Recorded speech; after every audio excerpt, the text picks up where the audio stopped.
I think one of the best times for a gamer is whenever you get a new game and you have all day to sit down and play that game. Well, I think that's just what kind of happened to me here with Far Cry 5. Especially if the game turns out to be a good game like Far Cry 5 here. Anyway, hey guys, my name is Farah and welcome back to another video. Today I want to talk about Far Cry 5 and why I'm really enjoying this game at the moment. A quick disclaimer before I start this video, I want to mention that I've never played a Far Cry game. So this isn't going to be a video for people who have played previous Far Cry games, but I can give advice if you are someone who has looked at the Far Cry franchise and it looks like a good game to you. I can kind of help you decide if this game is right for you. Now, with my short playtime in the game so far, I've put about 3.5 hours into the game. As I said, I've never played a Far Cry game before, but the Far Cry franchise always was very interesting to me. I'm really a person that really likes sandbox open world games. I'm a person who really likes games that allow you to do pretty much whatever the fuck you want, and that's kind of what Far Cry 5 is. Far Cry has always been a very hectic franchise, and with basically every single game allowing you to trip balls basically, and there's always some kind of drug in the game, which yeah, there is in this game, and I gotta say, the drug in the game, which I forget the name of it,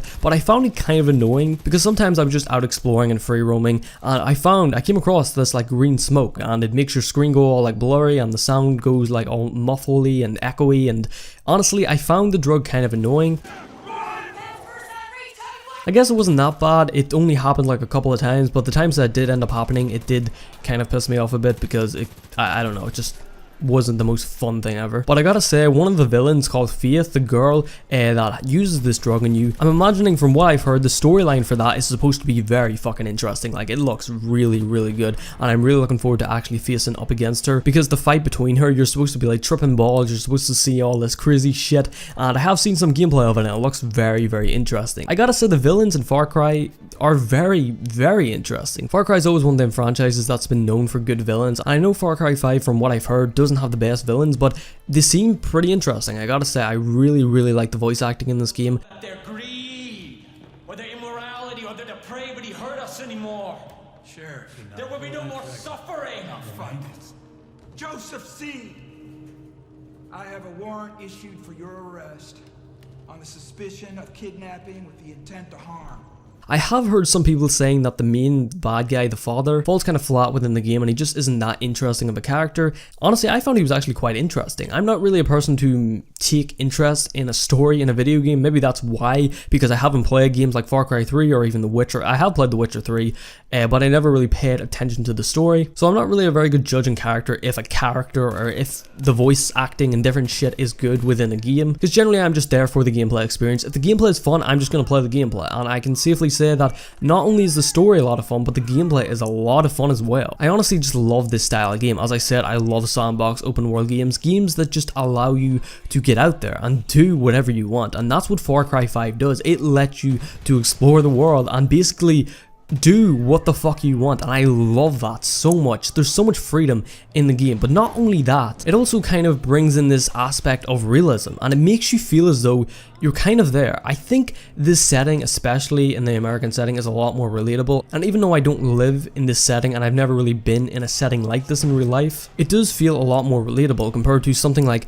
Out in the Jungle. Sure, that's a real location, it just doesn't have the same warm kind of feeling that at least this game's map does. Not only that, the world is stunning, like I mean fucking beautiful. Like, there is some amazing scenery in this game, not to mention the fact that the render distance in this game is insane. Like, you can see so far out into the distance, it's kind of crazy actually. I almost felt at times like I was playing on PC because the graphics and the render distance and how the game runs, it doesn't even feel necessarily like a 30 FPS game. Like, it may not feel exactly like 60, but it feels roughly between like 40-45. It runs really, like really smooth, mixed in with the amazing graphics and the beautiful render distance and the beautiful world, the lighting, the water, everything just mixes in so well to make such a beautiful, stunning world. And I gotta say, I just love it. Not to mention the fact that the weaponry is actually very, very interesting in the game. I actually really like the way the weapons feel. It kind of feels funny to me because coming from The Division, I was expecting to have to put a lot of bullets into enemies, considering these enemies are AI, and I was expecting to have to shoot these guys a load of times just to be able to kill them. But surprisingly, literally every enemy goes down like 1 or 2 hits. Now, there was a couple of guys, for some reason, whenever they're wearing no armor, you can put a couple of shots into their chest and their head, and for some reason they still don't die. I don't know if that's some kind of bug, because sometimes you can shoot some guy in the leg once and he dies, so maybe there's some kind of bug going on there. But regardless of that, people do die extremely fast within the game, and it feels very realistic, and I really like that feeling of it. But one thing to keep in mind, not only do the enemies die extremely fast, you die extremely fucking fast. Like, you die within seconds of getting shot at. Like, this game is really hard, especially as you start to play it more. You notice that the enemies get harder and you're dying faster, and the enemies, there's more enemies, so when there's like 20 enemies surrounding you, shooting you from the back and the side and the front, you notice that you're gonna die a lot, like I mean a lot of the time, if you don't actually upgrade your health. Now I do believe there's a perk to upgrade your health in the game. I haven't actually unlocked it. I think I spent all my perk points on a second like weaponry slot, because I think one thing that was annoying me about the game is I couldn't carry another weapon. I could only carry the one weapon that I had. I could carry like a sidearm and of course some melee weapons, but I couldn't carry an actual like full auto weapon or like even a bow and arrow, for example, without actually replacing my main assault rifle that I had on.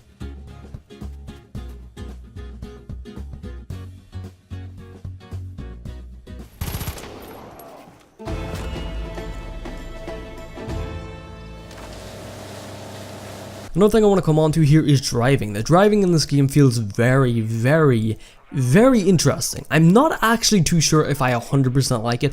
I will say it doesn't feel terrible. It doesn't feel god awful, and it's definitely not the worst thing to control. But I will say it kind of felt as though my car was kind of like drifting off to the right side a lot of the time, and that kind of pissed me off. I'm not too sure if it's like friction or some gravity shit that's supposed to pull your car to one fucking side. I don't know what the fuck was going on, but for some reason it was like pulling my car to the right side, and it was, I don't know, it felt kind of unstable, and it felt as though I wasn't in control of what I was doing and how I was driving a lot of the time. But besides that, the driving feels very good, like it's fast. One thing I will say is a lot of the cars in the game, or at least like this one speedy like racy type car, can like circle or spin around extremely fast. Like all you have to do is really just accelerate and like turn your car, and your car just does like a fucking 360 shit in like the same spot, which I found very cool. And honestly, I do like the driving. I'm not the biggest fan of driving in first person for games, so I really didn't think I was going to enjoy the driving in this game, but honestly it kind of took me by surprise. It's actually quite a bit better than I thought it was going to be, so that's pretty good. Now when it comes down to the companions that you can have in the game, you can have some companions, and by the way,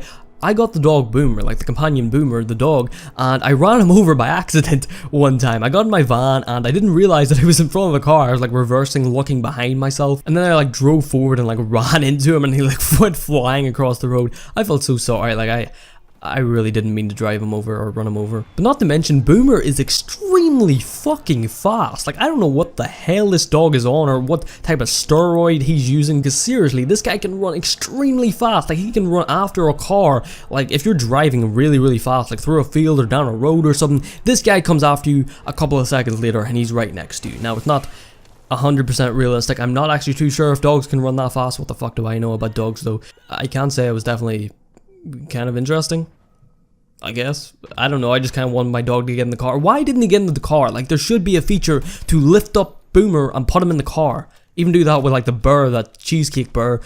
That'd be so funny, getting the fucking burr in a car.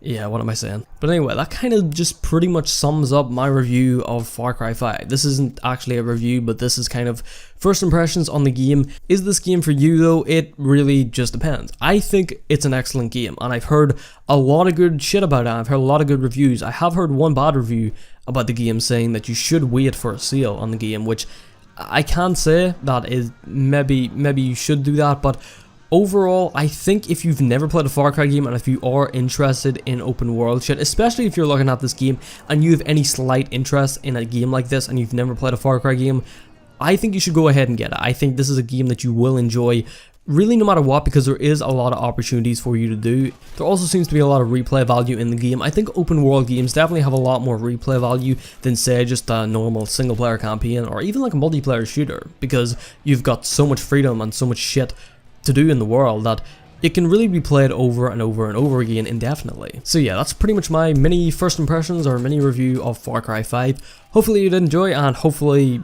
you are enjoying this game if you do decide to pick it up, because it's a really fun game, and I do definitely recommend, if you have the money and if you do think this game is right for you, definitely give it a go, because it's a fun ass game. Anyway guys, that's pretty much all I had to say. Hopefully you guys did enjoy the video, and yeah, I'll hopefully see you guys next one.